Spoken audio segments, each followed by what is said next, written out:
They all seem rather glazed and brainwashed. Is Hare Krishna a method of brainwashing people into abject serfdom and slavery? Actually, I'd like to correct your understanding.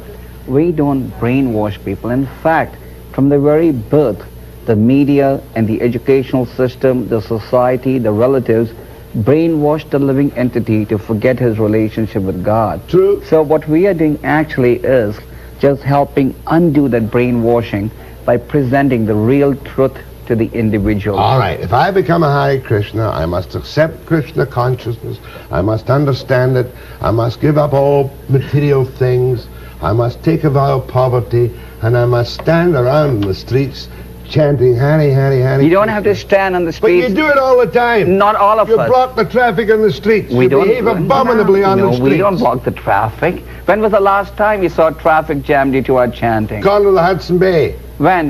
Did the traffic get blocked? No, but you can't even walk by the corner without being pestered by people in not anymore. saffron robes. Not anymore. In fact, when we are out on saffron robes by Hudson's Bay, we're giving people away free literature. Who is standing in downtown Vancouver and giving out free literature? The Watchtower and the Krishna. They don't give it free. They request a donation, but we give our literature free. Now, and we are also distributing cookies free.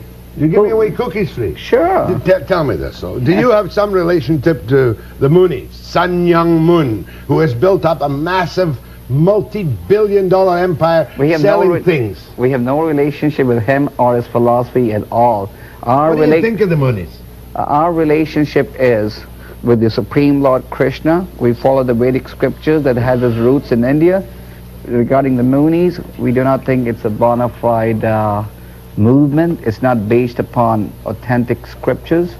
Religion has to be based upon a bona fide scripture. Scripture is defined as the words of God. All right, now how do you get me into the Moonies? And tell me how you brainwash me so that I will accept this poverty and this humble existence in a material society. We don't want to brainwash you. We would just wish that the brainwashing that you've experienced from your birth is freed. That's all. No. We don't want to brainwash you. We want to present the truth.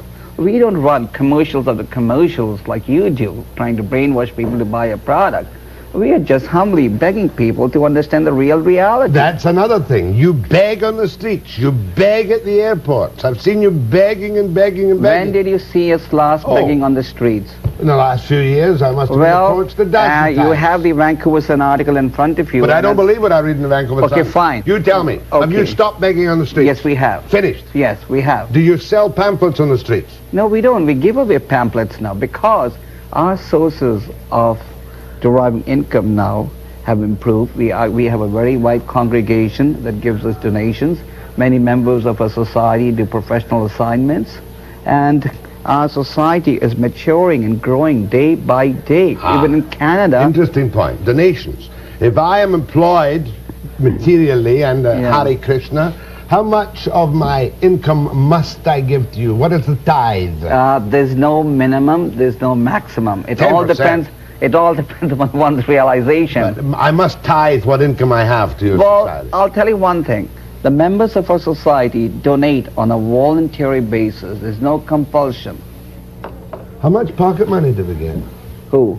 Your people who live in your communes. They don't get a penny as pocket money. In fact, they have taken a vow of poverty. They've decided to dedicate their whole lives for the propagation of God consciousness, which is the need of the society. You should be using your television to encourage the propagation of God consciousness, because this is the biggest problem in society today. But somebody's got to work. Somebody's got to build the hospitals. Somebody's got to make the inventions. Fine, go ahead and... Somebody's got to supply the services. You take all the advantages, but you do nothing practically to help society. In fact, we take all the advantages and we are rendering the biggest gift to society, giving them God consciousness, giving them the process by which they can realize peace, the process by which they can become happy. The problem in society, take for example Vancouver or any society, everything good is on the decline. Everything evil is on the increase. Why?